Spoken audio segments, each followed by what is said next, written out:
I played this one on the internet. I was black. The time control was 2 minutes with a second on each move, so both players get a second on each move.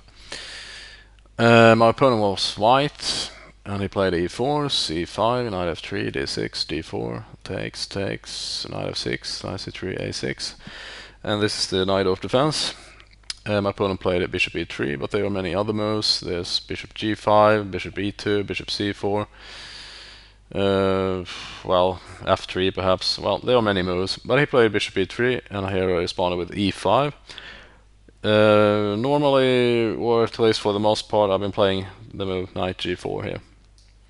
It attacks the bishop on e3, and I have seen all kinds of answers to that, but the most common move of the knight g4 is bishop to g5, followed by h6, bishop h4, g5, bishop g3, and so on and so on.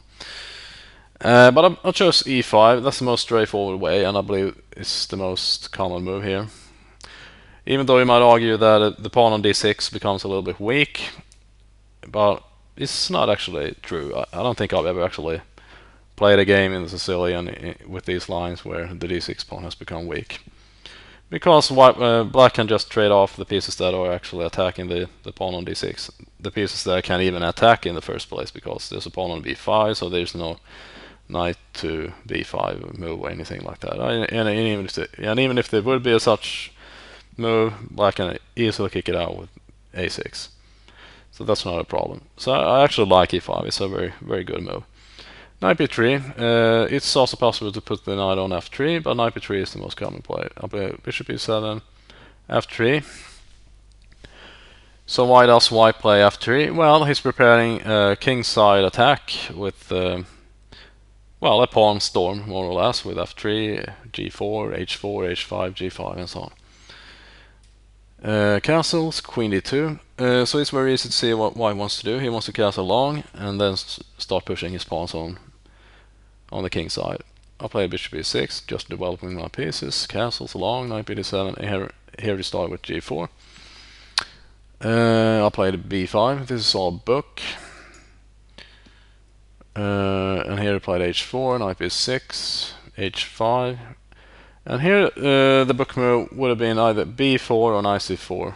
Perhaps the other moves, but I chose to put the knight on d7. And well, first of all, if we go back a little bit here, the reason that black plays knight b6, in my opinion at least, is that you don't want to have the knights stepping on each other's toes, so to speak. So after knight b6, the other knight can come to d7. But black also prepares knight c4, forcing white to take and give up one of his bishops for the knight, as you will see. But I didn't play knight b4, b4 or knight c4, but I played knight back to d7, the other knight that is. So he continued his pawn march against my king, and here I did go to c4. He took, I took back, and now he only has one square for the knight. It looks kind of pathetic on a1. It's not actually doing anything. I put my rook on b8, a more active square. It wasn't actually doing anything on a8. And potentially, if his king is ever on b1 or goes there, then my rook will be prepared. He played f4. I just took. Bishop takes f4 and knight to e5. Takes. And queen h2, loses a pawn obviously on g5. I just took it with check. He goes to b1, and like I said, when the rook is on b8, it's in front of the white king. There's only one pawn in between. So, and here I increase the pressure a little bit with queen b6. It is actually a little bit because white can easily stop that, with b3. But it's kind of unpleasant.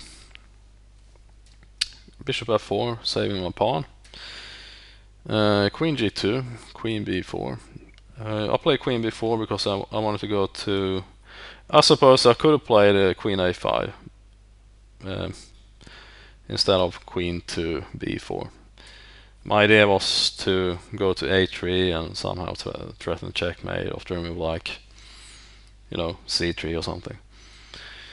But he's threatening checkmate himself. I'll play g6. It's also possible to play bishop h6 or even g5.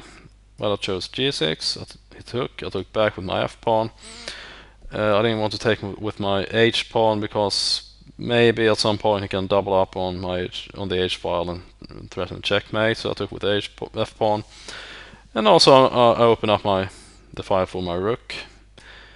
He played knight e5, and since this was a blitz game, I couldn't see anything better than just takes, and here queen a3.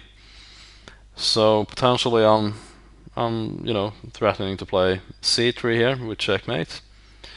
He played queen h3 with two ideas. One is to stop c3, and the other is to perhaps give a check on e6. I'll play rook b6. Rook b6 stops the check at least. I was a little bit tempted to play rook c8, but then he can easily play queen c3, perhaps. Yeah, or maybe not actually, because after rook c8 I can even take the pawn, so maybe not. I'm not actually sure right here what he can do. If rook c8 and he does have a check, okay, maybe he can play c3 or something.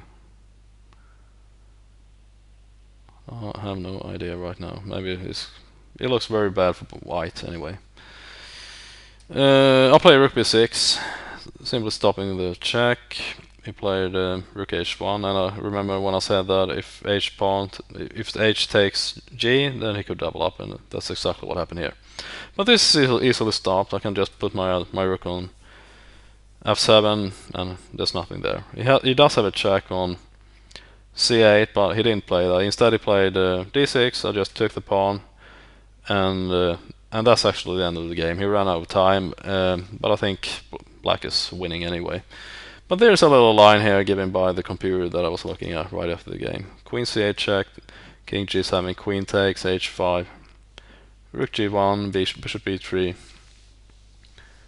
rook g3, bishop f2, rook g5, rook d7, threatening checkmate, queen e2, bishop d4, and the only move here is c3, and here I can just take, and then rook g2, and king h7. This was a line given by the computer. I just think black is winning here. I can even play at some point this move, rook d2, and he's more or less forced to give up his queen. Anyway, but the game ended on this move, rook takes d6.